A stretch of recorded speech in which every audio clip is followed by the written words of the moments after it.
laimėtos varžybos, tai yra pasiekta pergalė, yra visą laiką smagu ir gera. Ką girdėjot salėje, Jonai, girdėjosi dar tiek? Jo, labai buvo super girdėt, labai džiaugiuosi, kad tiek lietuvių suvažiavo iš Lietuvos, iš čia vietinių, tai buvo super matyti. Visas vėliavas šalės buvo dominuojant areną. Kaip žaidimas spėjot pamatyti, ne? Smagus judėjimas pamačiau. Komandos draugai neklausinėjo, kas čia vyksta skupės palaikymas? Jie jau žino, kad lietuviai yra patys geriausi fanai. Apie rungtynes komentaras. Žygos geras, sunkios, jie tikrai pataikė laisviai, pataikė sunkius metimus. Galbūt gynyboje galėjom geriau sudėti kažką padaryti, bet viskas išėjo mūsų naudai. Ko gero galima sakyti, kad priekinė linija varžovų nėra labai paranki abudu metikai iš vidutinio nuotolio.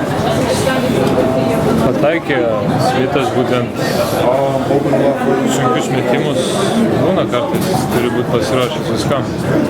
Per pirmus du kėlinius labiau atsitraukė žaidėjai nuo aukšto ūgių, o po pertraukas arčiau visada ranką buvo pridėjęs, galbūt kas buvo palipimas, arčiau būti ūgių, kadangi jie pataikė.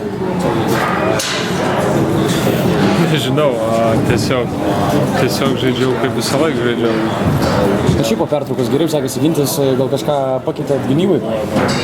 O po pertraukos pakalbėjom Rūbinėje, kad reikia iški paspaus galbūt grubiau visiems susigibti žaidėją ir gintis grubiau, tai padarė.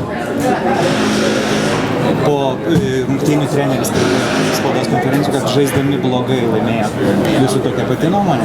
Sakė, playing bad we won.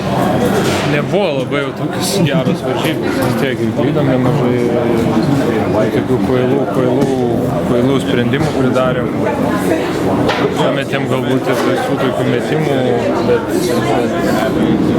kaip ir sakiau, svarbu laimėjom, tai buvo svarbiausia.